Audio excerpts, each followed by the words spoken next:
누가복음 1장 31절부터 33절 말씀입니다. 우리 같이 읽겠습니다.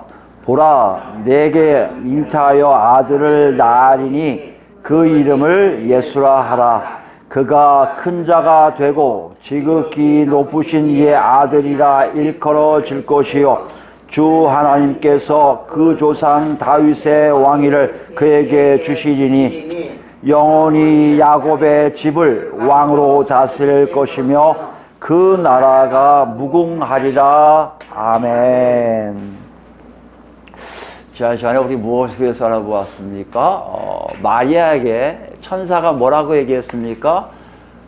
하나님께 은혜를 입었더라 하는 말을 가지고 우리가 무엇에 대해서 구약 백성들이 그것을 어떻게 했다고요? 하나님의 여호와의 은혜를 발견했다, 찾았다라는 표현을 쓰는 것을 그대로 가졌음을 우리가 보았습니다. 무엇에 대한 거예요? 어떻게 은혜를 발견한다고요? 언약 안에 들어가야 된다는 것이에요. 오직 하나님께서 하나님 나라 백성들과 맺은 언약 안에서 하나님이 행하신 모든 역사하심이 다 그들에게 뭐로 다가온다고요? 하나님의 은혜로 다가옴을 우리가 알아보았습니다. 우리도요, 지난 시간도 그렇고 지지난 시간에도 은혜에 대해서 얘기를 했는데요. 은혜를 받았다는 증거가 뭐라고요? 우리 삶 속에 은혜를 찾아지는, 다시 얘기하면 은혜를 입은 자로 살게 되거든요. 우리가 중간중간에 하나님의 은혜를 발견했네, 찾았다, 이 일이 있어야 되는데 어떻게 가능하다고요? 우리도 언약 안으로 들어가야죠. 어떤 언약입니까? 하나님이 마지막 때에 이루실, 정말 마지막 때 하나님 백성들 전 인류를 통해서 마지막 때로 하나님의 백성들을 불러 모으시는 구원의 역사가 임하시는 그 언약입니다. 예수 그리스도를 통해서 복음을 받은 사람들만이 구원을 받는 그 언약. 그 언약에 우리가 들어와야만이 우리가 하나님의 은혜를 발견할 수 있다는 것이에요. 어떤 것을 얘기합니까? 우리가 언약을 들어왔는지 아닌지 어떻게 할 수 있어요? 언약을 체결했다면, 사인했다면 우리는 분명 반응이 일어날 거예요. 어떤 반응이요? 우리가 하나님께 자꾸 나가려고 해요. 하나님께 뭔가를 보여드리기 원해요. 이거 다 하나님 하셨잖아요. 이거 하나님 하셨잖아요. 그런 식으로 다가가기를 원한다는 것이에요. 하나님 앞에 자꾸 다가간다는 건 무슨 말입니까? 예수 그리스도 안에서 살면서 하나님의 약속이 성취되는 것을 봐요. 이것이 하나님께 자꾸 나가는 삶이에요. 예수 그리스도 안에서 하나님의 약속이 성취되고 있음을 발견함으로 어떻게 하는 거예요? 나도 하나님의 은혜를 발견했습니다 하고 고백한다는 것이에요. 이것이 있는 사람들 어떤 사람들이라고요? 하나님 나라의 웅장한 흐름 속에 들어가 있는 사람들. 다시 얘기하면 마지막 때 하나님의 심판이 아닌 하나님의 구원하러 들어온 사람들의 모습이라는 것이에요. 이것을 통해 우리 자신을 점검해 봐서 정말 나도 언약 안에 있는지, 그 안에서 하나의 은혜를 발견하고 살고 있는지를 우리 같이 다 확인해 보았습니다. 한 주가 어떠셨어요? 여러분 삶 속에 하나님 은혜네? 은혜 역사에 있었네? 이런 것이 보였던 거예요? 여러분 삶이 정말 언약 안에 있음을 분명하게 알게 되더란 거예요. 무슨 말이에요? 내가 그리스도 안에서 살고 있음을 안다는 것이에요. 내가 예수와 함께 동행하고 있음을 안다는 것이에요. 그러므로서 거기서 얻어지는 하나님이 그 안에 있는 사람들에게 탁탁탁 일어난, 각자에게 개별적으로 일어난 놀라운 역사들을 체험하고 있었습니까? 사실 그래야 돼요. 예수 믿는다는 것은요, 그러기 위해서 예수님이 오신 거고요. 그러기 위해서 성령님이 우리 안에 계신 거거든요. 여러분, 이것이 내가 이러다가 구원받으면 되지, 내가 이러다가 천국 가면 되지 하고 생각할 수 있겠지만 아니란 얘기예요. 실제적인 사건을 체험한 사람들만이 가는 곳이 천국이에요. 우리가 알고 있는 완성된 천국에 들어간 사람들은요, 지금 예수님과 동행하고 있는 사람들이란 말이에요. 물론 스펙트럼이 되게 넓을 거예요. 여기서 매일 만나는 사람도 있을 겁니다. 매 순간 만나는 사람도 있을 거예요. 어떤 사람들은요, 가끔가다 만나는 사람도 있을 거예요. 근데 이것이 점점 올라가고 있음을 알고 있다면 여러분과 저는 은혜를 받고 있음을 알고요. 이 모든 것이 다 하나님의 은혜입니다 라는 얘기로 나도 하나님의 은혜를 발견했습니다 고백한다는 것이에요. 이 역사의 노크를 여러분 절대 외면하지 마시고요. 귀 기울이시고요. 여러분 안에 없다면 어떻게 하라고요? 예수 만나셔야 돼요. 찾아가셔야 돼요. 직분 상관없어요. 내가 예수 믿은 게 얼마가 됐는데 상관없어요. 그 예수 믿은 아닌 것이 있어요.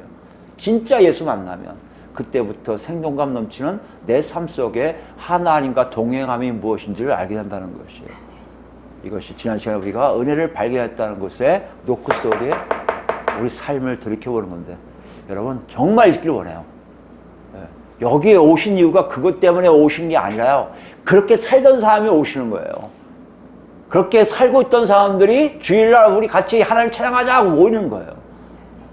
그러니까 이 자리가 뜨거울 수밖에 없어요. 이 자리가 뜨겁지 않고 찬양이 안 나오고 기도가 안 나온다? 죄송하지만 밖에 가서 그렇게 안 살아서 그래요. 여러분과 제 자신을 잘 봐야 됩니다. 여러분 다 같이 가셔야 돼요. 한 영혼도 빠짐없이 역시 낙오된다? 이거 있을 수 없어요. 하나님의 뜻 아니에요. 저도 그렇고요. 그러나 어떠했습니까?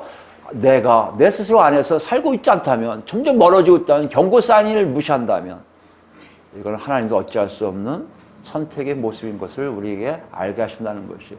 우리 모두 다 정신바짝 차리고 깨어있어서 은혜 시대를 제대로 사는 우리가 되길 바랍니다. 오늘은 더 나아가요. 오늘 보시면요, 지난 시간에 우리가 30절에 얘기를 했잖아요. 마리아야 무서워하지 말라. 이걸 왜 한다고요? 하나님 온전한 뜻이 무엇인지를 더 말하기 위해서 마음을 차분하게 만드는 거죠. 그 다음에 뭘 얘기했다고요? 너 은혜 받은 자야. 그 정도가 아니라 너 지금 은혜가 임했어. 무슨 말이야? 너 은혜 발견할 거야. 이 뜻이에요. 발견했네? 천사 눈에 있는 거예요, 지금 은혜가. 마리아는 나중에 알겠죠. 그 은혜가 있는 역사, 그 은혜가 뭔지를, 어떤 하나님 역사가 있는지를 구체적으로 증거한 게 오늘 우리가 읽은 본문의 말씀이에요. 그러니까 오늘도 우리가 은혜의 역사가 있는지 없는지를 확인하기 위해서 여기에 마리아의 경험을 통해서 우리 자신도 살펴볼 수가 있다는 것이에요. 하나 둘 살펴보기를 원합니다. 31절 말씀 보시면, 보라 내가 잉태하여 아들을 낳으리니 그 이름 뭐라? 예수라 하라 했어요. 은혜가 뭐라는 얘기예요? 마리아에게 임한 은혜가 뭐라고요? 자식을 낳는 거, 특히 아들을 낳는 거예요. 근데 이름이 뭐라고요? 예수라는 이름의 아들을 낳는 게 은혜라는 것이에요. 사실 뭐 지난 시간에 했지만 은혜가 아닐 수 있는데 왜 은혜라고요? 언약 안에 있기 때문이에요. 그러면 지금 여기 보면 아시겠지만 놀람도 없어요. 뭐 아무렇지 않아요. 아직 결혼도 안 하고 아직 완전하게 완성된 결혼도 아니고 약혼하고 있는 어린 처녀에게 너 잉태할 거야, 아들 낳을 거야, 이게 덕담도 아니고요. 어떻게 보면 좀 피할 얘기인데 천사도 그렇고 누가도 그렇고 아무렇지 않게 얘기하고 있음을 봐요. 굉장히 담대해요. 왜 담대할까요? 그 안에 마리아에게 주어진 것뿐만 아니라 온 인류에게 주어진 어떤 메시지가 있음을 우리에게 알게 한다는 것이죠. 무슨 말씀이에요? 누가의 의도가 있다는 것이에요. 누가의 의도를 알기 위해서 우리가 좀 살펴볼 게 있는데요. 학자들의 연구에 의하면 5절부터 1장 5절부터 25절까지 세례 요한의 탄생 예고를 얘기했잖아요. 그 내용, 전개된 누가의 그 작품의 내용, 이게 구조가 우리가 본 26절부터 쭉 나와 있는 예수님의 탄생 예고와 거의 구조가 같아요. 내용은 좀 다를 수 있지만 접근하는 내용도 비슷비슷한 게 들어가요. 그 대상자만 좀 다를 뿐이에요. 이렇게 보면 분명히 누가가 무슨 의도를 가지고 하고 있음을 얘기해요. 그렇게 보면 여기 31절 말씀에 보라 내가 잉태하여 아들을 낳으리니 그 이름을 예수라는 것은 13절하고 거의 딱 맞는 것처럼 보여요. 1장 13절. 뭐라고 됐습니까? 천사에게 이르되 사가랴여 무서워하지 말라 너의 간구함이 들린지라 내 아내 엘리사벳이 내게 아들을 낳아주리니 이름을 요한이라 하라. 아들 낳는 예고와 이름 짓는 게 동등하게 나와 있음을 볼 수가 있다는 것이에요. 그래서 우리 힌트를 줘요, 독자들에게. 뭘 얘기합니까? 그동안 세례 요한을 얘기할 때 뭘 말씀하셨어요? 하나님이 마지막 심판을 앞두고 종말을 여시겠다고 결정하셨거든요. 계획하셨거든요. 그 계획을 실행하시는 첫 단계가 뭐라고요? 그를 알리는 세례 요한이 탄생을 예고하는 거였단 말이에요. 다시 얘기하면 세례 요한의 탄생을 뭘 얘기합니까? 하나님의 마지막 종말 시대로 가고 있음에 대한 한 인물을 통해서 그것을 알고 있습니다. 그렇다면 여기 나와 있는 내용도 그 종말 시대에 필요한 가장 중요한 사람이 누군지 한 사람을 또 등장시키고 있어 우리가 이해할 수 있다는 것이에요. 그게 누구라고요? 여기 보니까 이름이 예수란 얘기예요. 종말 시대의 세례 요한도 중요한 역할을 했는데 또 한 인물이 나오네. 그 인물이 누구라는 거예요? 예수라는 인물이라고요. 예수를 이 땅에 나오게 하는 이유가 있다는 것이 뭐 때문에요? 하나님의 종말 시대를 여실 때 예수가 이 땅에 탄생할 이유가 분명히 있음을 누가를 통해서 알게 하신다는 것이에요. 그 의미가 무엇인가? 그 의도가 무엇인가? 왜 예수가 이 땅에 올 수밖에 없었던가? 그걸 보여주기 위해서 누가는 이것을 기록하고 있다는 것입니다. 여기 보면 아시겠지만요. 앞에서 내용은 사가랴와 엘리사벳이란 부부가 이제 준비되어 있음을 얘기해요. 여기 본문에서는요. 마리아라는 예수의 어머니를 준비시키고 있음을 볼 수가 있습니다. 똑같아요, 그것도요. 그러면 또 하나 우리가 눈여볼 거 뭡니까? 이름 짓는 거예요. 이름도 부모들이 짓는 게 아니에요. 누가요? 천사가 하나님에 의해서 이름을 지어줘요. 앞에 사람은 요한이에요. 요한은 뭐라고 얘기하죠? 하나님은 자애로우시다, 하나님은 은혜로우시다, 이걸 얘기하고 있거든요. 근데 여기 보니까 예수의 이름이죠. 예수란 이름을 지어준 이유도 분명히 있을 거란 말이에요. 그죠? 요한을 통해서 역사하신 게 있다면 예수라는 이름을 통해서 역사하신 것도 분명히 있단 말이에요. 그럼 예수라는 이름이 어떤 의미가 있는지를 우리가 가볍게 살펴보면 이것도 이해가 될 수 있겠군 할 수 있다는 것이에요. 여러분 예수라는 이름이 한글이에요. 이게 어디서 왔죠? 우리에게는요 원래? 여러분 아시겠지만 중국에서 왔어요. 중국에서 먼저 성경에 온 거를 우리가 번역했으니까. 중국에서 한 걸 번역한 게 우리가 쓰던 옛날 개역이에요. 그걸 개역개정이라고 또 바꾼 거예요, 이렇게요. 그러니까 어떻게 보면 이 성경은 한국의 역사, 이 기독교 역사에 비해서는 빨리 바꿔야 될 책이에요. 원래 이 책을 하면 안 되겠죠. 근데 너무나 목사님들이 개역에 익숙해서 개역개정에 익숙해졌어요. 실제적으로 이 개역개정은 좀 없어져야 될 책 중에 번역본 중에 하나입니다. 왜요? 우리가 직접 한 게 아니에요. 뭐 전통인데 뭐 괜찮습니다 할 수 있지만 우린 능력이 충분히 있어요. 이제 헬라어나 히브리를 다 아는 사람도 많기 때문에 직접 번역할 수 있는데 중국말로 되어 있는 걸 번역해 쓰고 있다는 게 아직도 우리에게는 이해가 안 되는 부분입니다. 어찌됐든 간에 그래서 온 이름이 예수예요. 한자는 야소라고 되지, 야소. 그들이 야소지만 중국 사람들 이름도 예수예요. 그러니까 예수란 이름이 왔는데 원래는 한글이 예수가 예수에서 어디서 온 겁니까? 이 중국말도 유럽에서 왔을 거 아니에요. 유럽에서 왔는데 유럽에서 여러분 많이 쓰인 게 뭐예요? 예수란 말을 씁니다. 예수가 아니라 원래 예수스예요. 예수스. 독일어에 이렇게 쓰잖아요. 예수스. 되어 있어요. 스페인이 좀 다릅니다. 스페인어 뭐예요? 여러분 저는 헤수스예요. 헤수스. 제가 해가 되거든요. 헤수스로 부릅니다. 그러니까 예수스, 헤수스 그렇거든요. 그럼 이걸 어디서 온 거예요? 영어로 이게 가면서 지저스가 되는 거예요. 그러니까 각자 이름이 달라진 이유가 어떤 단어 하나 때문에 시작한 단어 때문에 다 달라지고 있음을 볼 수가 있어요. 각 나라 따라 발음하기 따라서 원래는 예수라는 말은 그대로 똑같아요. 근데 그걸 영어로 발음으로 지저스가 읽을 뿐이에요. 그것이 어디서 온 거예요? 헬라어에서 왔단 말이에요. 뭐라고요? 예수스. 예수스예요, 헬라어는. 예수스가 야손이 예수로 바뀌고 헤수스, 예수스, 지저스로 바뀐 거예요. 예수스는 어디서 온 걸까요? 히브리어에서 왔겠죠. 히브리어가 어디서 왔어요? 히브리어가 예수아예요. 예수아. 예수아에서 예수스가 된 거예요. 그러니까 예수아가 어디서 온 겁니까? 예수아는요. 바벨론 포로, 그러니까 유대인들이 멸망하고 바벨론 끌려간 이후에 나온 이름이 예수아예요. 예수아. 여러분 혹시 유대인들의 구원에 대한 유튜브를 보면요. 지금도 예수아 그래요. 예슈아가 그래요. 예슈아가 바로 예수, 우리가 알기에는 예수예요. 그러니까 예수스에 대한 얘기를 가면 예슈아가 됐거든요. 예슈아는 어디서 왔냐면요. 포로로 끌려가기 전까지 주로 사용했던 게 예호수아. 이러면 예호수아라고 되죠. 한글에 뭐라 했습니까? 여호수아. 예호수아예요. 예호수아 원래. 예호수아가 바벨론으로 끌려가면서 예수아라는 이름이 일반화가 됐어요. 그 예호수아, 우리가 얘기하는 여호수아가 어떤 뜻입니까? 여호와는 구원이시다. 여호와는 도움이시다는 뜻이에요. 그래서 마태복음 1장에 뭐요? 예수라 이름하라. 예수라는 이름을 하는 이유는 그가 자기 백성을 구원하실 자이심이라고 풀이하잖아요. 그게 바로 예수, 즉 여호수아에서 예수아에서 온 의미를 그냥 가져온 겁니다. 히브리어는 이런 뜻이 있어요. 그렇다면 지금 예수라는 아이 이름을 예수라고 지었다는 얘기는 뭡니까? 하나님의 계획이 있다는 것이에요. 종말이 원래 뭐예요? 심판이에요. 심판에 있었지만 예수를 통해서 뭘 보여주신다는 거예요? 하나님의 백성을 구원시키시겠다는 것이에요. 그 맛을 보는 사람들은 고백한다는 건 뭐예요? 하나님은 구원자이십니다. 하나님은 돕는 자이십니다. 하나님은 우리의 구원자십니다. 구세주십니다고 고백하게 됐다는 것이에요.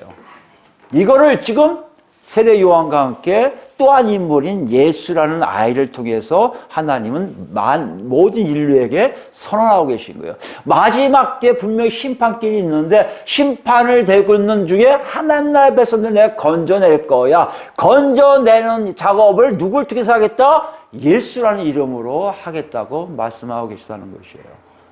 지금 이게 구원과 관계인데 더 나가면 종말 시대의 시작에 있어서 웅장한 하나님 나라의 흐름이 있음을 통해 그 안에 들어간 사람 누군지를 알게 하시는 거예요. 그 안에 들어간 사람 누구예요? 누구요? 세례 요한에서 불러 모으심을 당한 사람들. 첫 번째죠. 두 번째 뭐요? 예수와를 통해서 예수님을 통해서요 건져냄을 당한 사람들만이 웅장한 하나님 나라 흐름 속에 들어가게 되어 있다는 것이에요. 유대인들이 그렇다면 이방인들도 마찬가지예요. 예수님을 통해서 들어가는 사람들만이 하나님의 심판에 벗어나 구원에 이르게 된다는 것이에요. 이건 지금 우리에게 해당되는 거예요. 누가가 독자들에게 얘기하는 거예요. 야 독자들아 너희는 지금 알 거 아니야. 예수라는 이름을 들어서 네가 구원받았잖아.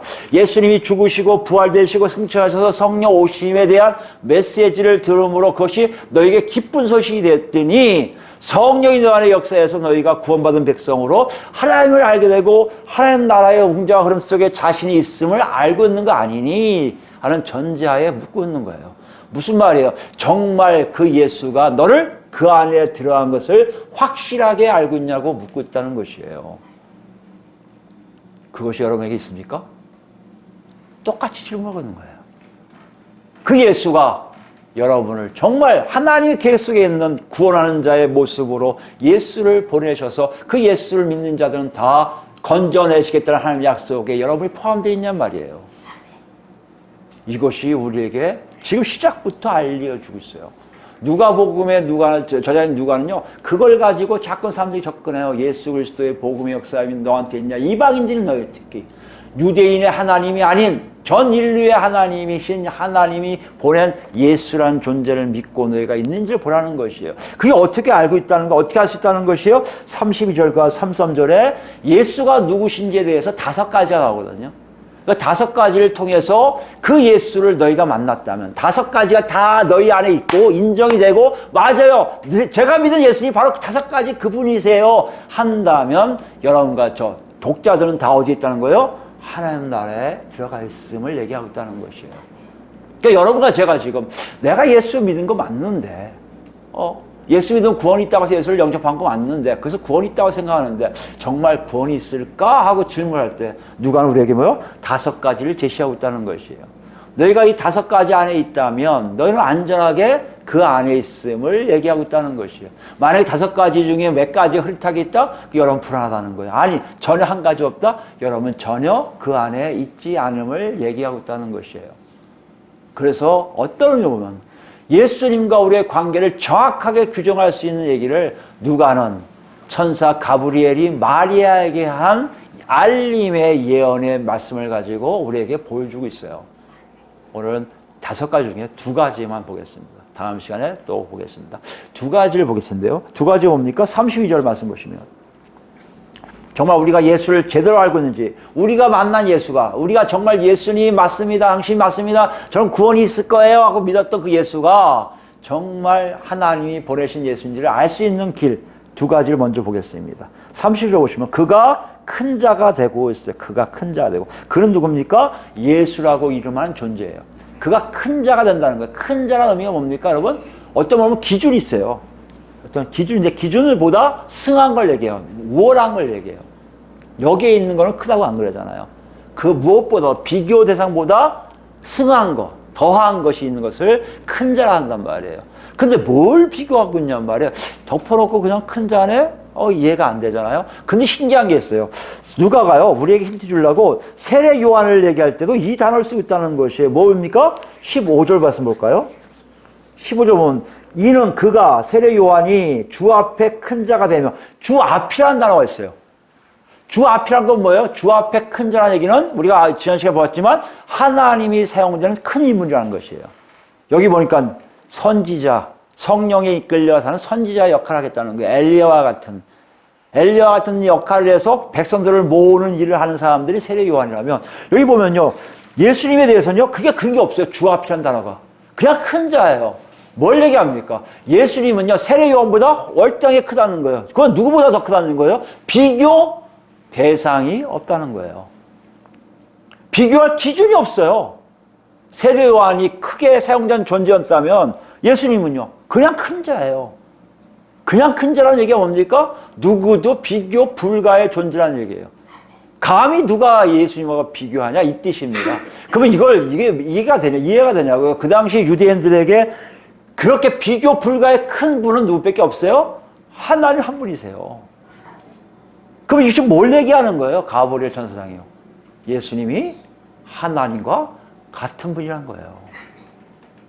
하나님과 같다는 얘기는 뭡니까? 우주 만물을 창조하시고 다스리시고 거기에 대해서 하나님이 뜻 안에서 이루어진 모든 일들이 그 안에서 차례차례 이루어지고 있음이 나오는 거예요. 그게 골로새서에서 나오고요. 계속해서 이걸 믿은 사도들의 고백을 통해서 복음을 받아든 이방인들에게 다 전달되는 내용이에요. 예수님이 곧 하나님이 되신단 말이에요. 그 우리에게 물어봐요.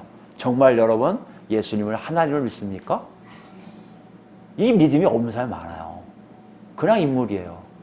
마치 세례요한 같이 하나님이 보낸 큰 인물이면 좋겠어요. 선지자 같은 존재였으면 좋겠어요. 그냥 현자의 한 사람이었으면 좋겠어요. 그게 안 된단 말이에요.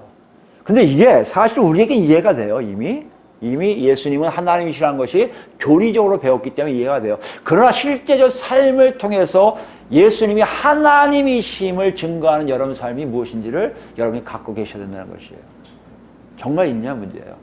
근데 그거 나중에 얘기하고요. 먼저 할 건요. 이거 오해가 될 수 있어요. 왜냐하면 그 당시 유대인들에게요. 사람이 하나님이란다면 뭘 얘기해요? 신성모독이에요. 제가 지금 하나님을 모독하고 있네? 그럼 죽여요. 만약에 요것만 나왔다면 이방인들도 그렇게 생각했을 거예요. 예수님이 하나님이라고 생각을 못했을 거예요. 뭐라고 생각했을 것 같아요? 그냥 큰 인물, 영웅. 우리도 따라가지 못할 대범한 사람인데 신 정도는 안 되고 그 아랫사람으로 얘기하겠을 거예요. 이걸 알고 가브리엘은 누가에게 또 얘기한 그 가브리엘 말씀 보면요. 또 하나를 얘기해요. 그거와 비슷한 하나를 얘기하는 게 뭐예요? 지극히 높으신 이의 아들이라는 것이에요. 지극히 높으신 이는 누굽니까? 하나님을 의지해요. 하나님이었는데 보니까요. 만약에 하나님과 동등해 똑같은 하나님이 왔다면요. 여기는 그렇게 얘기죠. 지극히 높으신 이야 할 텐데요. 지극히 높으신이라고 안 그래요. 뭘 얘기합니까? 유대인들이 알고 있는 여호와 하나님 말고 다른 분이 있다는 것을 보여주고 있어요. 그분과 어떤 관계가 있는지를 보여주고 있다는 것이에요. 그게 뭐예요? 지극히 높으신 이의 아들이란 표현이에요. 아들이라는 의미는 하나님이 나중에 다음 시간 우리가 보게 알겠지만 창조하신 역사 속에 태어나게 하시는 의미도 있지만 실제적으로 아들이라는 단어는요. 아버지가 하는 거 그대로 갖고 있는 사람을 얘기해요. 아버지가 할 거 다 누리는 사람이에요. 나중에 아버지의 모든 것을 다 물려받을 사람들이에요. 그래서 아버지가 행하는 걸요. 아들도 그대로 해요. 아버지가 창조하시면요. 아들도 창조해요. 아버지가 고치시면요. 아들도 고치세요. 이거를 아들이라는 단어를 쓰고 있다는 것이에요. 지극히 높으시니 하나님 절대자이시고 오직 한 분이신 하나님에게 아들이 있어? 이거는 그 당시 유대인들에게 있을 수 없는 얘기예요. 이해가 안 돼요. 그러나 우리가 이 말뜻만 보면 있습니다. 모든 것이 가능하신 전지전능하신 하나님과 같은 다른 하나님과 동등되고 같은 분인데 또 다른 인격, 또 다른 존재의 한 분이 있음을 얘기하고 있단 말이에요. 그분이 누구라고요? 그게 예수예요. 그래서 나온 것이 나중에 성령님까지 포함해서 나온 게 삼위일체론이에요. 우리가 믿는 하나님은요, 한 분이 아니에요. 세 분이 하나의 본질로 되어 있습니다. 세 분이 누구예요? 아버지 하나님, 아들 하나님, 성령 하나님이 하나님이란 본질, 똑같은 본질을 갖고 계시다는 얘기예요. 그러니까 성령님도 창조할 수 있고요. 모든 걸 다 다스릴 수 있어요. 근데 신기하게 왜 아버지, 아들, 성령을 얘기합니까? 어떻게 보면 아버지의 영, 어떻게 보면 그리스도의 영으로 얘기합니까? 왜 얘기해요? 하나님의 동등한 본질을 갖고 있지만 하나님의 질서의 역사하심을 그대로 얘기해요. 여기 그 의미예요. 아버지로 얘기하는 것은 아들과 아버지를 잠시 구분시킬 뿐이에요. 이것이 여기의 핵심인데요. 이 사람들은 몰랐을 거예요. 아마 마리아도 얘기를 들으면 혼동이 왔을 거예요. 그럼 그 당시에 유대인들이 지극히 높으신 이 아들을 어떻게 이해했는지를 보면 우리가 좀 더 살필 수가 있고요. 그것이 어떻게 바뀌었는지 알아보면 우리가 더 깊게 이해할 수 있다고 생각합니다. 여기 보면요. 그 높으신 이의 아들이라는 개념, 원래는요, 하나님의 아들하면 이스라엘 백성 전체를 얘기했다고 했잖아요. 그 다음 나중에 누구요? 선지자로 국한됐어요. 선지자로 국한됐던 나중에 어떤 일 합니까? 하나님의 예언이 나와요. 예언이 나오면서 한 존재가 서서히 떠오르기 시작해요. 그게 이제 우리가 알게 되는 어떤 연결고리가 있습니다. 그걸 먼저 알기 위해서 미가서를 가볼까요? 미가서를 가보시면 미가서는 구약의 선지자 중에 요나 다음에 있습니다. 아모스 다음 있고 아모스, 오바댜, 요나, 그다음 미가서예요. 미가서 5장입니다. 구약 1294페이지.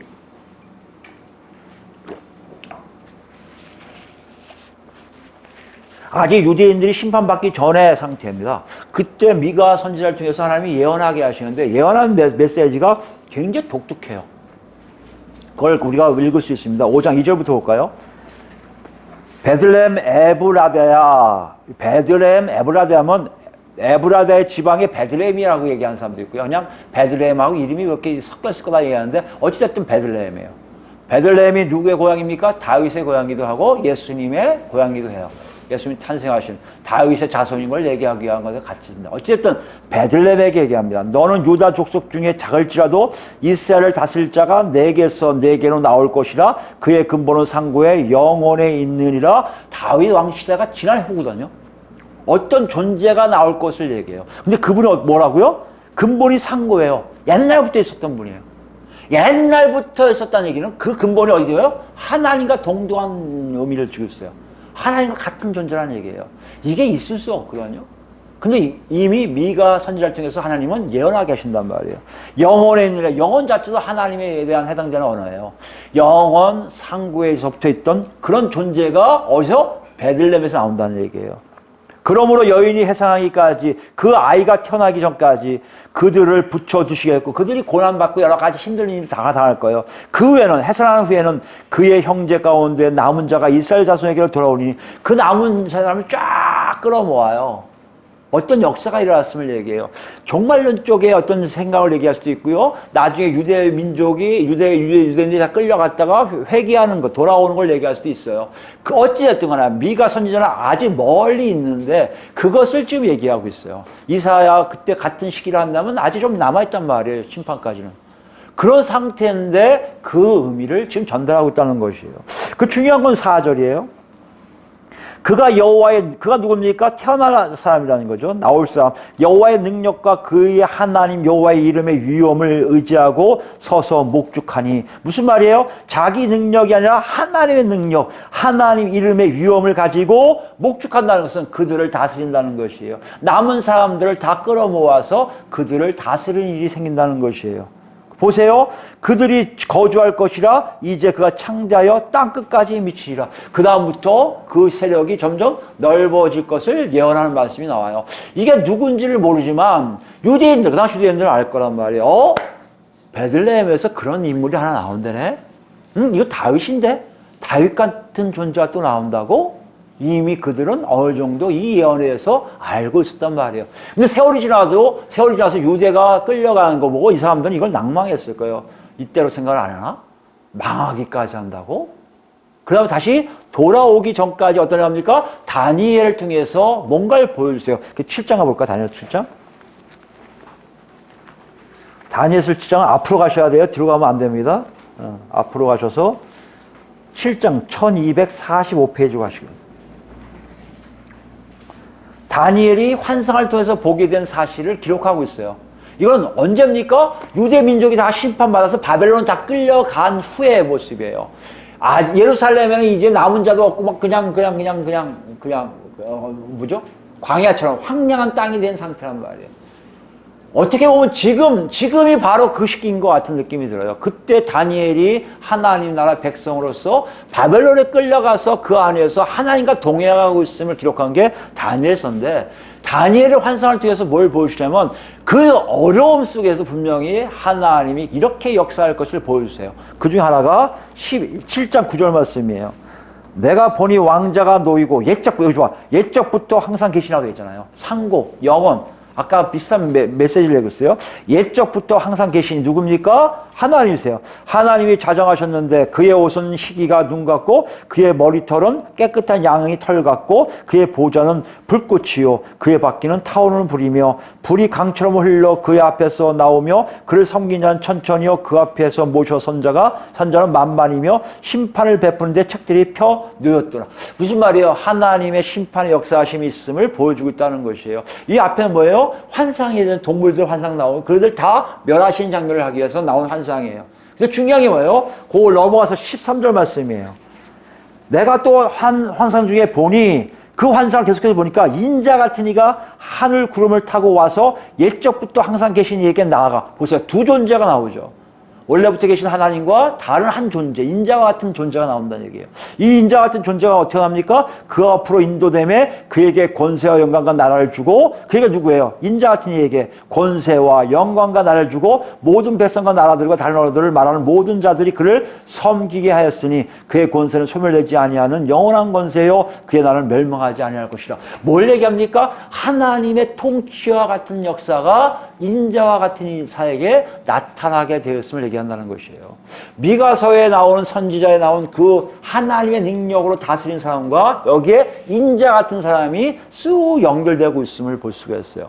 이 연결성이 나중에 뭐까지 가요? 메시아 사상까지 갑니다.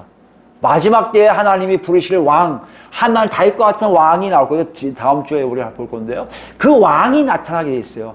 그 왕이 나타나면 유대인은 하나님의 백성이 될 것이요. 그 왕 때문에 모든 민족, 이방 민족이 유대인에게 다 머리를 조아릴 것이라고 얘기하는 것이 계속 있다가 중간기를 거쳐서 메시아 사상이 굉장히 발달하게 됩니다. 발달한 상태에서 이제 예수님 당시에 와요.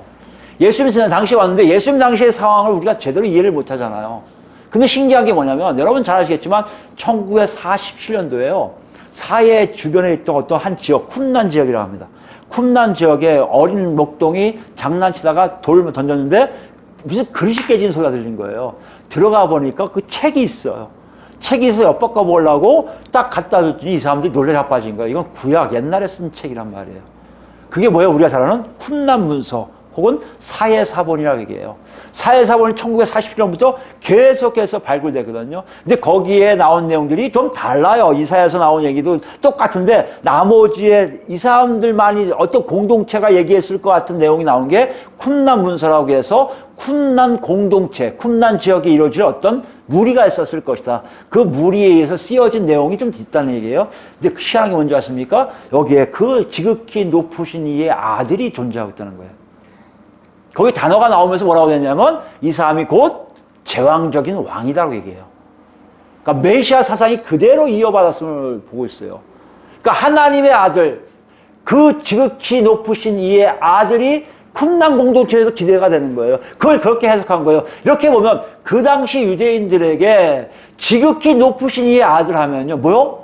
메시아와 연결되어 있음을 알 수 있다는 거예요. 어떤 메시아요? 하나님의 능력을 갖고 하나님이 권세를 주셔서 하나님처럼 모든 것을 다스릴 수 있는 사람이란 말이에요. 지금 마리아에게 가브리엘은 그것을 얘기하고 있어요. 정말 큰 자, 하나님과 같은 존재가 있는데 아버지와 구별되는 사람이야. 아버지와 구별되는데 하나님이시고 분도 왜? 통치하는 게 하나님과 똑같거든. 그걸 뭐라 표현한다고요? 지극히 높으신 이의 아들로 표현하고 있다는 것이에요. 근데 신기한 게 뭔지 아십니까? 예수를 영접하고요. 성령을 통해서 예수를 영접한 유대인들, 그들이 같은 고백을 하고 있다는 것이에요. 그럼 어떻게 할 수 있습니까? 사도행전 가볼까요? 사도행전 9장 가봅시다. 사도행전 9장 하면 여러분 잘 아시는 사도 바울이 예수님을 만난 장면이에요. 사도행전 9장입니다. 신약 202페이지예요. 19절부터 볼까요? 담액색으로 예수 믿는 사람들을 다 잡아서 죽이려고, 그러니까 깜빡깜 보내려고 그냥 막 가다가 부활되신 예수를 만나서 눈을 멀어요. 눈을 먼 상태에서 아나니라는 사람이 의해서 기도를 받아요. 형제여, 하나님 예수님이 나타나서 너를 눈 풀려 한다. 너를 하나님 종으로 삼는다고 말씀하시고 그 다음에 눈이 벗겨져요. 그 다음에 19절 보니까 음식을 먹음에 강건해져요. 사도 바울이 처음으로 부활되신 예수님을 만난 후의 모습이에요. 기간이 있어서 뭔가를 배운 것도 아니에요. 근데 신기한 게 뭔지 아십니까? 그 다음 내용이에요. 사도 바울의 그 바울은 그러니까 헬라인 사람들에게 주로 쓰는 단어라면 사울은 유대인들의 이름이에요. 우리가 흔히 얘기하는 데이비드라고 그러죠. 우리가 흔히 데이비드라고 얘기하잖아요. 그 사람들이 우리 이름이 있는데 꼭 애들이 가선 영어 이름을 데이빗이라든지 뭐 여러 가지 영어 이름을 쓰듯이 사울, 바울도 같은 의미예요. 한국 이름은 누군데 미국 이름 뭐처럼 히브리 이름은 사울인데 헬라 이름은 바울 이렇게 쓰는 거란 말이에요. 그래서 지금 사울이라는 사람은 사도 바울의 이름인 걸 알 수 있어요. 사울이 다메섹에 있는 제자들과 함께 며칠 있을 새 즉시로 각 회당에서 예수가 누구요? 하나님의 아들이심을 전파해요. 랍비의 교훈을 봐서 랍비였던 사도 바울, 사울이 어떻게 예수가 하나님의 아들인 걸 전파할까요? 안 거예요. 미리 그 당시 유대인들은요, 그 존재가 메시아와 같은 존재가 뭐로 생각하는 거예요? 하나님의 아들이시고 하나님과 같은 존재인 것을 알고 있는 거예요. 그러니까 바로 그게 믿어지니까 부활되신 예수님이 왔는데 바로 고백하는 거예요. 예수는 하나님의 아들이십니다. 이해되십니까 이게? 누가가 사도행전도 같이 기록했잖아요. 누가는 지금 이걸 넘긴 거예요. 사도행전에요. 사도행전 통해서 보는 거예요. 지극히 높으신 아들이라고 외치는 이유는 이미 그 당시 유대인들에게 지극히 높으신 아들을 얘기한다면 메시아요, 하나님과 같은 존재임을 안다는 것이에요. 그것이 사도 바울을 통해서 증거가 돼요. 예수가 하나님의 아들이심을 전파하니 듣는 사람이 다 놀라 말하되 이 사람이 예루살렘에서 이 이름을 부르는 사람을 그죠? 멸하려 하던 자가 아니냐? 여기 온 것도 그들을 결박하여 대제사장에게 끌어가고자 함이 아니냐 하더라. 사람들이 놀래요. 아니, 사람이 이렇게 바뀔 수 있어? 이렇게 볼 때 사도 바울이 완전히 뒤바뀌어 있음에 대한 발언을 한 거예요. 이 사람이 바뀌자마자 뭐라고요? 예수는 하나님의 아들이십니다 고백한다는 거예요. 근데 저 중요한 건 뭐예요? 20절 봤어요. 사울은 힘을 더 얻어요. 그 다음에 뭐라고 얘기합니까? 예수를 뭐라고? 그리스도라 증언해요. 그러니까 하나님의 아들과 그리스도를 같이 쓰고 있음을 볼 수가 있다는 얘기예요. 뭘 얘기합니까?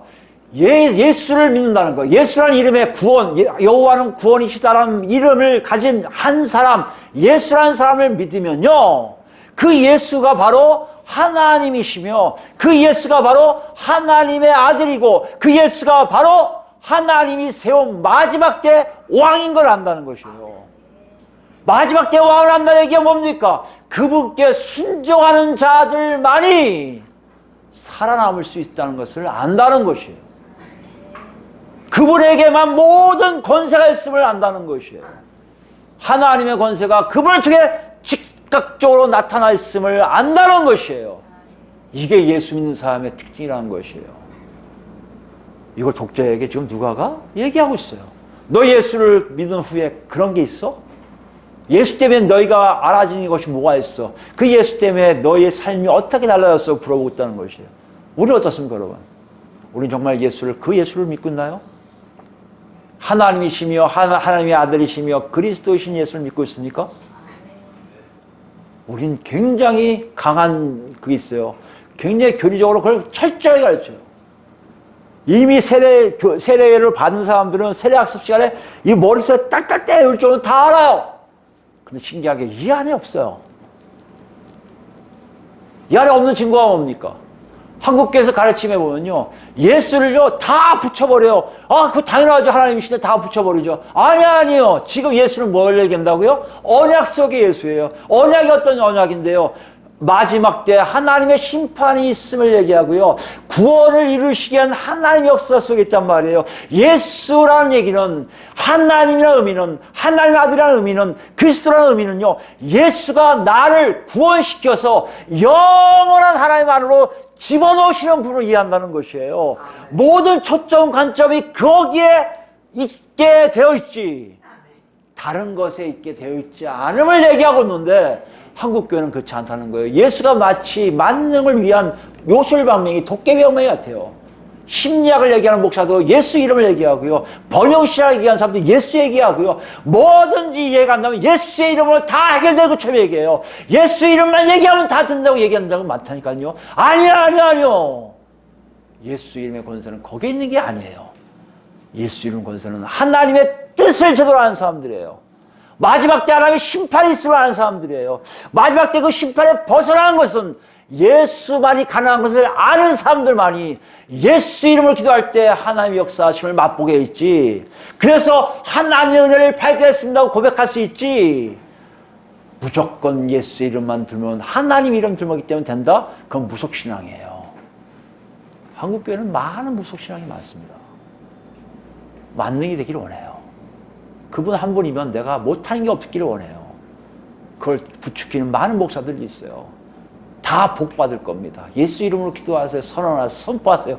이건 선포도 참 많이 합니다. 예수 이름을 명하노니 가난한 물려가 찌어다. 예수 이름을 명하노니 병은 물려가 찌어다. 아니요. 하나님 안에서 부와 가난과 이거 모든 것들이 정말 우리가 구원받을 길이었으면요. 하나님이 가난도 허용하시고 병도 허용하세요. 그 사람은 병이 있어야 구원받으면요. 끝까지 죽을 때까지 병이 있다가요. 그 사람은 정말 가난하게 살아야 정말 하나님을 잘 믿으면요. 하나님 절대 풀을 안 주세요. 나는 예수 믿고 가난해진 사람 많습니다. 그 얘기 많이 들어요. 맞아요. 왜 그럴까요?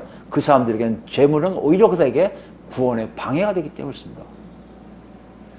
자꾸 예수 믿으니까 자꾸만 몸이 약해지고 뭐 신병 나는 듯이 얘기하는 사람이 있어요. 그런 사람 많아요. 왜 그런지 아십니까? 그래야 그 사람은 제대로 예수 믿는 사람이 있어요. 여러분 아셔야 됩니다. 하나님의 방법과 방식은 우리와 달라요. 뭐가 중요합니까? 내가 원하는 대로 예수 이름만 들먹이면 전능하신 하나님이니까 나한테 다 들어주시겠다? 그건 아니라는 얘기예요. 그건 전능하신 하나님을 잘못 알고 있는 거예요. 인격적인 하나님을 잘못 알고 있는 거예요. 그럼 무속화시키는 거예요. 비인격화시키는 거예요. 하나님 존재 몰라도 돼요. 그냥 하나님 이름으로 명하노니 하면 다 이루어지는 걸 원하는 거 아닙니까? 여러분 그런 하나님 안 계세요. 그건 무속이에요. 가짜 신이에요. 가짜 귀신들이에요. 한국교회가 그걸 외치고 있다면 제가 보기에는 하나님 역사가 없을 수밖에 없죠. 여러분 혹시 그런 마음이 있습니까? 곰곰이 생각해 보세요. 왜 그걸 외치는지, 왜 선포하는지. 힘들어서요? 힘든 거 있어요. 근데 하나님 뜻이 뭔지 물어보셨습니까? 하나님 나 왜 이렇게 힘들어요? 물어보신 적 있어요? 하나님께 여쭤보셔야죠. 여러분이 정말 하나님 믿는다면, 정말 예수를 믿는다면 그 예수께 물어봐야죠. 내가 왜 이래야 됩니까? 내가 왜 이렇게 힘들어야 됩니까? 내가 왜 아파야 되죠? 내가 왜 굶어야 되죠? 분명히 말씀하실 거예요. 자기를 부인하고 십자가를 지고 나를 쫓아와야 네가 구원이 있을 거라고. 여러분 이게 이해되십니까? 한국교회는 정말 이해 안 돼요. 저도 들은 얘기지만 정말 무슨 의사인데요. 암병 의사인데 이분이 예수를 안 믿는다고 했대요. 왜 그런 줄 아십니까? 희한하게 암 선고를 하면 그걸 순순히 받아들이는 사람은 많은데 제일 안 받아들이는 사람이 한국 사람, 기독교민, 예수 교회 다니는 사람들이에요. 그들 입에서 그런다는 거예요. 하나님 나한테 암 주실 일 없어. 좋은 하나님 나한테 왜 암을 주셔? 당신 잘못된 거야. 나 암 안 걸렸어. 막 이러고 막 외친대요. 나는 암 없어. 나는 암 없어. 이런다는 거 아니에요. 여러분 이게 무슨 말이 됩니까? 불교인들도 천주교인들도 그렇게 안 한대요. 아 그래요? 알았습니다. 수긍을 한다는 거예요. 희한하게 교회 다니는 개신교인들만 수긍을 못 한대요. 하나님이 나에게 왜 그걸 주시냐고요. 왜 안 주실까요? 우리가 생각한 대로 하나님은 역사하신다고요? 아니요. 여러분 죄송하지만 한국교회 지금까지 사주잡고 있는 악한 생각들이 바로 있습니다. 내 안에서 있는 대로 다 이루어질 거라는 생각을 너무나 많이 주입시켜서요. 사람들 입을 다 단속시켜버려요. 아니요. 하나님 그런 분 아니세요. 하나님 뜻 안에서 하나님 뜻 인도하신 따라 살아요. 여러분 그것이 진정 우리에게 있는 점지를 살펴보라는 거예요. 한국교회는 지금 죄송하지만 점점 없을 뿐만 아니라 그 하나님을 믿는 게 아니에요. 그 하나님 아들을 믿는 게 아니에요. 그 그리스도를 믿는 게 아니에요. 그분들이 그 사람이 합시다. 그 예수라는 사람이 나를 위해서 존재하게 만들어버렸어요. 아니에요. 요한일서 가볼까요? 요한일서 5장입니다. 신약 거의 끝부분에 있습니다. 392페이지 요한일서 5장 9절부터예요. 만일 우리가 사람들의 증언을 받을지인데 하나님의 증거는 더 크도다. 사람들이 증언하는 거, 저 사람 예수 믿는 사람이 할 텐데 하나님의 증거가 더 크다는 거예요. 여러분, 예수 믿으면요 하나님의 증거가 있어야 된다는 것이에요. 여러분, 이게 굉장히 의미가 큽니다. 예수라는 이름을 나오게 하신 이유에 하나님이시며 하나님의 아들이시고 그리스도라고 얘기하는 그분이 왜 존재해야 되는지 바로 하나님이 증거하시기 때문에요. 뭘 증거나 보세요. 증거는 더 크도다. 하나님의 증거는 이것이니 그의 아들에 대하여 증언하신 것이라. 그 아들에 대해서 증언하세요. 예수님에 대해서 증언하세요. 누가요? 하나님 아버지가. 하나님 아버지가요, 예수를 잘 믿으면요, 그건 내가 시킨 거야 하고 하나님이 직접 증거하세요. 내가 한 거야. 그러니 하나님 역사가 그 사람에게 있을 수밖에 없죠. 우리에게 하나님 역사가 없다가, 은혜가 없다, 하나의 은혜를 찾을 수 없다. 결론적으로 얘기하면 그래요. 내가 제대로 된 예수를 만난 게 아니에요. 제대로 된 예수를 믿는 게 아니에요. 오늘 얘기했듯이 하나님이시며 하나님의 아들로서 존재하는 그 예수를 믿는 게 아니에요. 내가 알고 있는 예수는 그냥 나를 위해서 득을 줄 수 있는 어떤 존재를 그냥 믿는 거예요. 비인격화시킨 거예요. 왜요? 하나님은 아들 때문에 증거하신다는 얘기예요. 보세요. 10절입니다.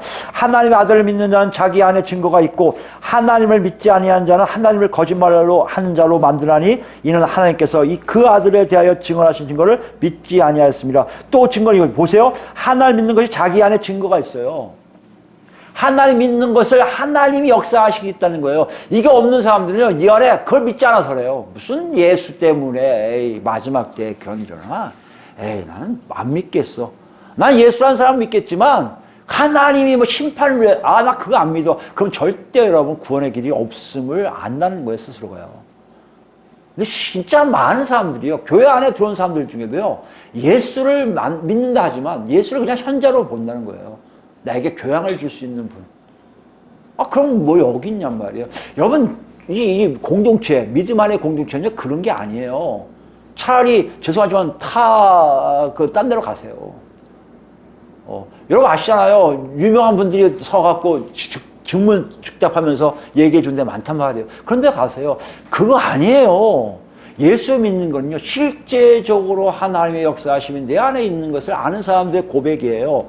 그 고백은요, 예수님 때문에 내가 알아가는 하나님의 진리를 안다는 거예요. 심판이 있고요, 구원이 있고요, 마지막 때 어떤 일이 일어난 것을 성령을 통해서 아는 사람들이 하나님의 증거를 팍팍 받아서 그렇게 살고 있다는 것이에요.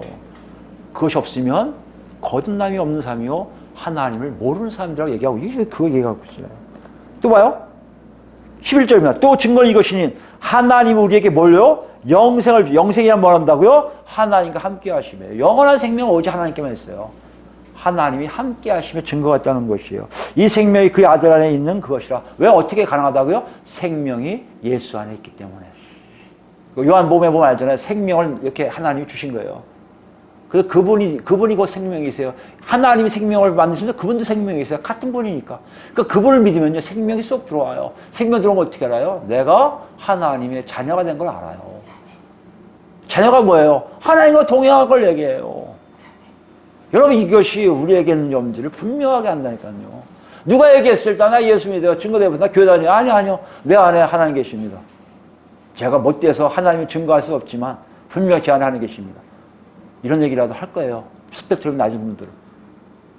그러나 정말 없는 사람들은 그 얘기가 안 나와요. 교회 나오잖아요. 나 직분 있어. 나 목사인데 뭐 하는 거야 지금? 이런 이상 엉뚱한 얘기 한다고요. 아니요. 그게 아니에요. 정말 하나님이 함께 하심이 입으로 고백이 될 거예요. 그게 영생이거든요. 12절입니다. 아들이 있는 자에게는 생명이 있고 하나님의 아들이 없는 자에게는 뭐요? 생명이 없느니라. 우리가 생각할 때요, 예수 믿는 것이 마치 내 삶 속에 뭔가 있고 없고 얻어지고 놓치고 뭐 이걸 뺏겨가고 나를 싫어하는 사람 다 도망가게 하고 나를 미워하는 사람들 못되게 되고 나를 좋아하는 사람 잘 되게 되고 하는 뭐 이상한 신으로만 생각하는 것이 하나님을 생각하는데 그게 아니에요. 내가 이 안에 있는 게 아니라요, 내가 거기서 탈출하는 거예요. 내가 완전 다른 존재가 되는 거예요. 내가 하나님이라는 존재와 같이 가는데 어떻게 인간의 모습이 나오겠습니까? 그러니까 우리 안에 사랑이 나온다는 얘기는요, 내가 하나님과 나오면 같이 있으면 증거란 얘기예요. 난 사랑해, 당신 사랑해, 사랑해. 아니요, 사랑은 누가 봐도 알아요. 저 사람이 나 사랑하는구나. 여러분 죄송하지만 나 사랑 많다고 스스로 얘기하지 마세요. 주변 사람들이 저 사람 사랑 많아, 얘기할 때까지 가만 기다리는 게 아니라 그러기 당연한 거예요. 예수 믿는 사람들은. 왜요? 우리 안에 계신 분이 사랑이시거든요. 사랑이 없다면요, 여러분과 저는 지금 하나님과 동행하고 있는 게 아니에요. 내가 하나님 뜻대로 산 게 아니에요. 여러분 착각하지 마세요. 같이 가고 있음이 생명으로 증거되는 일들이 일어나야 우리에게 있단 말이에요. 이건 여러분 우리가 생각하도 이건 굉장히 다른 세상이에요. 그 마지막으로 갈라디아서 볼까요? 갈라디아서 4장에 그걸 얘기하고 있단 말이에요. 갈라디아서 4장입니다. 갈라디아서 4장 1절부터 볼까요? 신약 305페이지에 있습니다. 갈라디아서 4장 1절.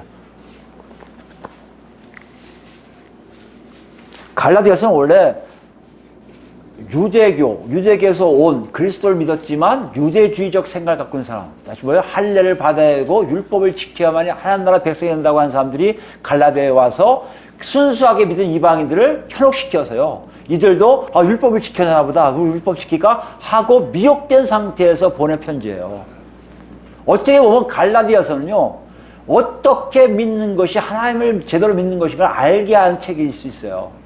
그 사도 바울이 거기서 얘기하고 있습니다. 4장 1절이에요. 내가 또 말하는 유업을 이을 자가 모든 것의 주인이나 어렸을 동안에는 종과 다름이 없어서, 유업을 이을 자라는 것은 그 당시 상황의 분위기예요.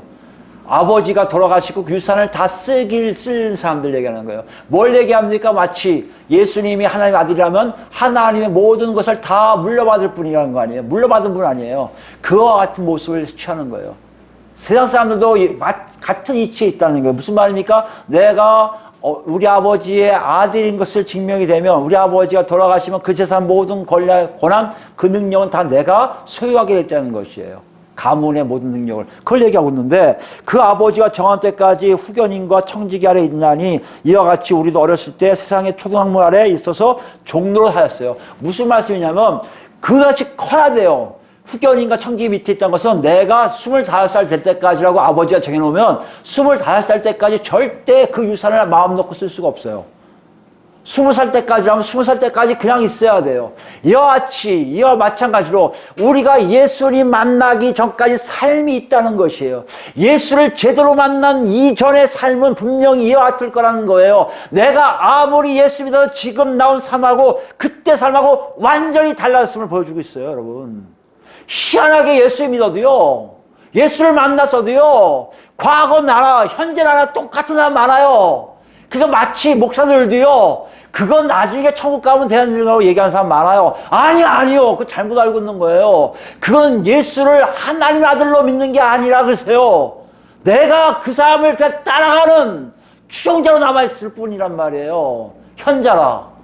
메시지가 좋아서 어떻게 그렇게 재밌는 말을 하지? 그게 쫓아가는 것 뿐이지 내가 바뀌어 있음이 아니란 얘기예요, 여러분.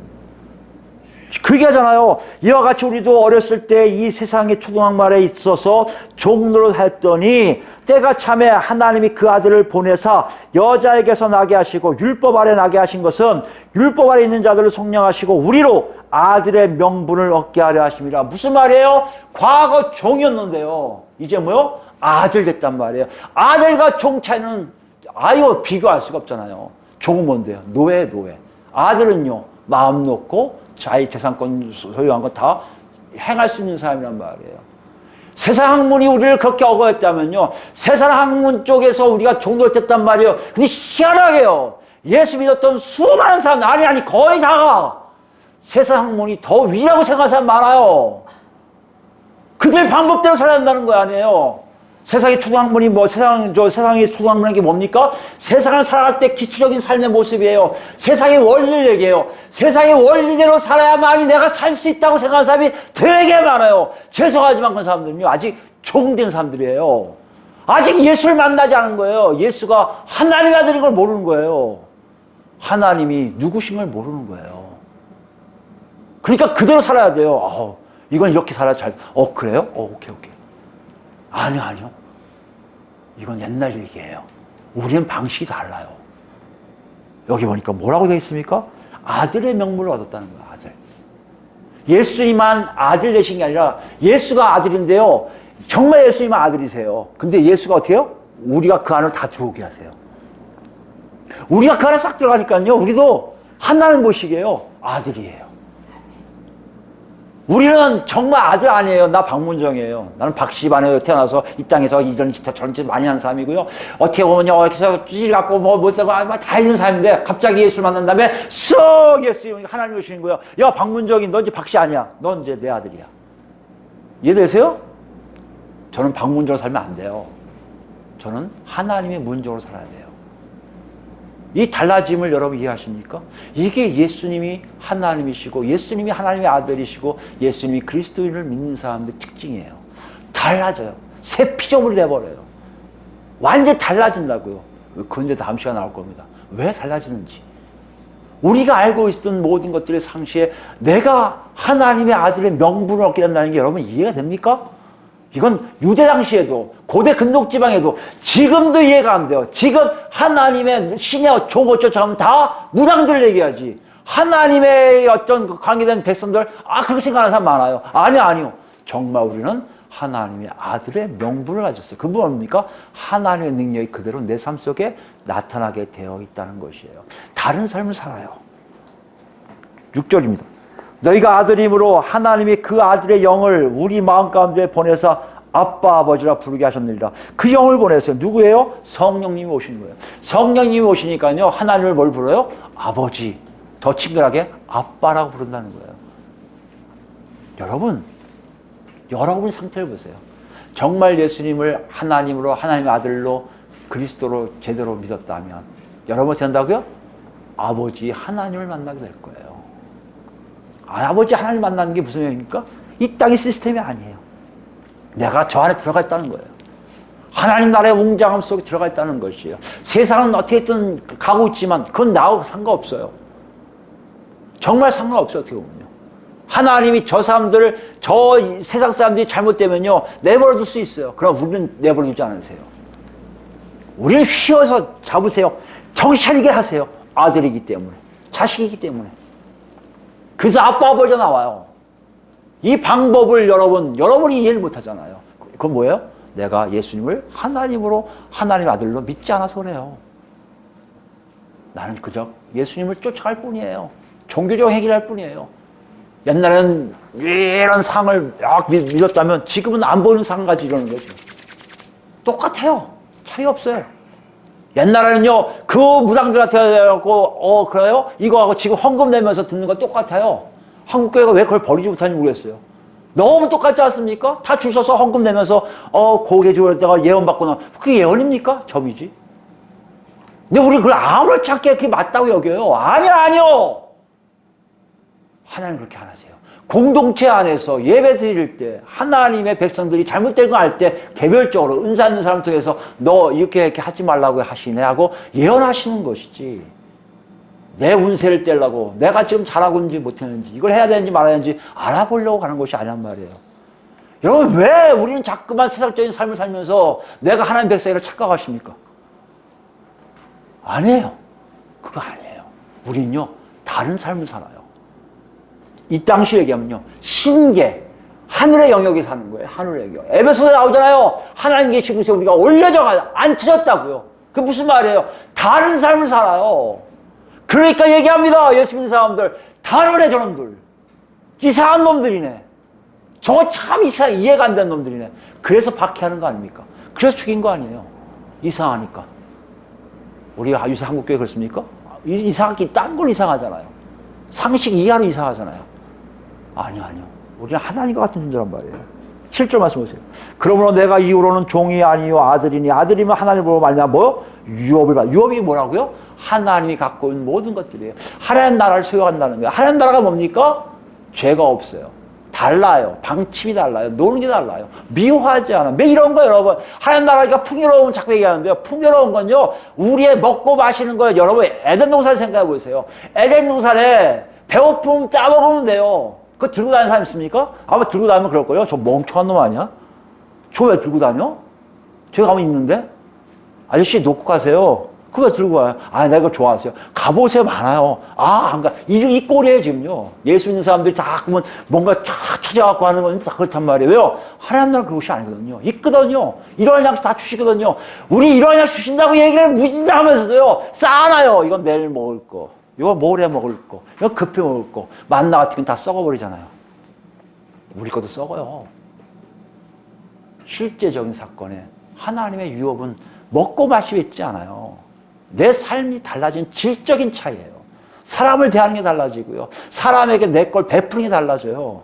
이게 예수 믿는 거예요. 이게 예수를 하나님으로 하나님의 아들로 섬기는 사람의 모습이라는 것이에요. 8절입니다.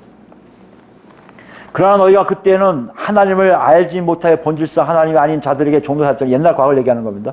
그때 보세요. 지금은 너희가 하나님을 알 뿐 아니라 더욱이 하나님이 아신 바 되요. 이제 하나님 우리를 아세요. 어찌하여 다시 약하고 천박한 초등학교로 돌아가서 다시 그들에게 종노하느냐. 무슨 말씀이에요? 왜 세상 방법으로 가려 하느냐. 여기 보세요. 구체적으로 나가요. 유대인들 야단치는 거니까 너희가 날과 달과 절기와 해를 삼가 지키려고 했으냐고. 요새 죄송하지만 사순절을 너무 많이 지킵니다. 나쁜 건 알 수 있어요. 그러나 제가 보기에는 웃겨요. 사순절 지키면 여러분의 고난이 곧 예수님의 고난과 일치가 되나요? 한번 맛보자고 한다는 분 많아요. 왜 그거 방해하냐고. 착각하지 마세요. 하나는 지금 우리에게 요구하는 게 다를 수 있어요. 고난이 아닐 수 있어요. 기쁨일 수 있어요. 더한 고난일 수 있어요. 야, 너 저 다 벗어주고 와. 여러분, 그 각오가 돼 있습니까? 그게 하나님 나라 아니에요. 근데 우리는 그걸 하기 싫으니까 사순절 40일만 잘 지내면 돼요. 하루에 하나씩. 왜 지켰는지 몰라요. 왜?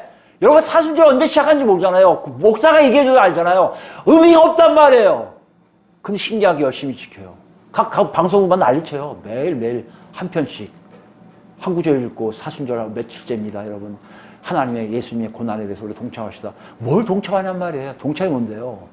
예수를 닮아가는 삶 아닙니까? 우리 자꾸 세상 방법을 가려고 그래요. 쉬운 방법이죠. 어떻게 보면요. 근데 하나님 눈에는 쉽지가 않아요. 오늘 본문이 이걸 얘기하고 있어요. 마리아에게 이걸 얘기하고 있어요. 네 몸에서 나온 아이가 있는데 예수야. 구원을 베풀 자야. 근데 말이다. 그 사람은 너희가 생각하는 이상의 존재야. 하나님이시면서 하나님의 아들이시면서 마지막에 이 우주 만물 통치할 놀라운 통치자셔. 그분을 통해서만이 네가 달라질 거야. 마리아 너도 들어와야 돼. 나중에 들어오잖아요. 우리에게 우리에게 얘기하는 거야. 누가 가요 이제 독자들에게. 너희 집 예수 믿었지? 정신 바짝 차려야 돼. 그 예수를 좀 만나고 있어? 삶이 달라질 거야. 그 예수를 만나서 달라진다니까? 세상으로 가고 있어? 잘못하고 있는 거야. 정신 바짝 차려. 있어 없어? 예수를 만나고 있습니다. 그럼 너 구원이 있을 거야. 내 앞에 이게 아니라 안에서 하나님 나라의 흐름을 맛보고 있을 거야. 하나님의 역사하심을 뭔지 알 거야.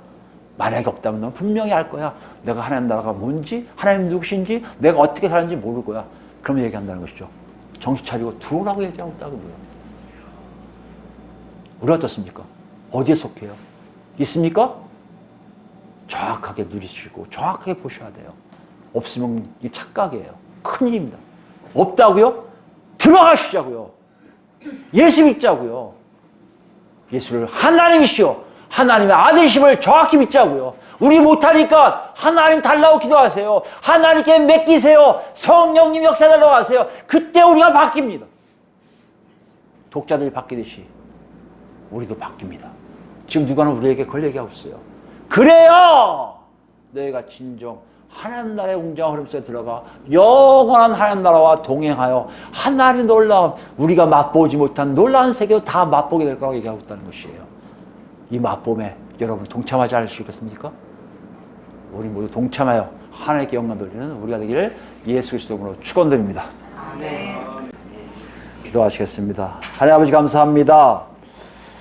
오늘 주신 말씀 속에 올려봅니다. 우리가 예수를 믿었다고 하는데요.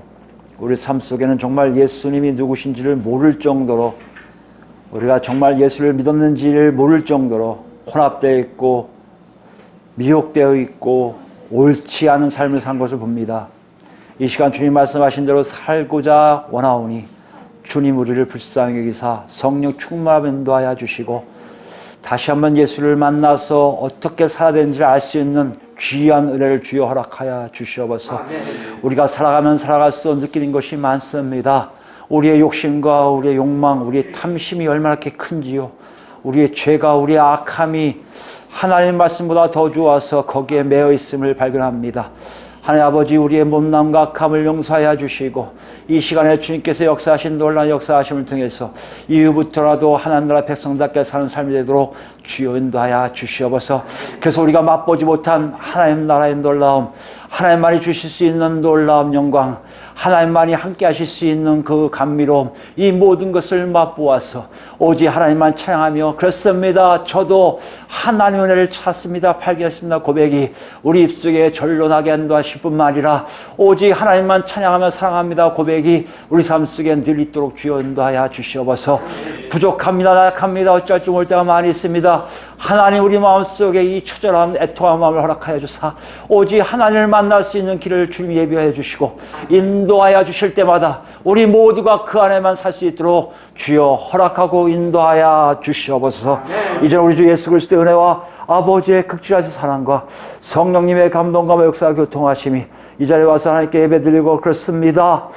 정말 하나님 그 예수님을 만나서 정말 하나님 나라 백성답게 하나님이 주시는 이 세상에서 맛볼 수 없는 놀라움을 하나둘 맛보며 하나님만 찬양하며 하나님과 영광 돌리며 이 우주 만물의 창조자이신 하나님 안에서 도저히 흘러가는 하나님 나라 백성답게 살겠다고 다짐하는 성도들 머리에 지금부터 영원토록 함께 하시기를 간절히 축원하옵나이다. 아멘. 아버지 홀로 영광 받아주시옵소서. 아버지 감사합니다. 아버지 감사합니다. 아버지 감사합니다.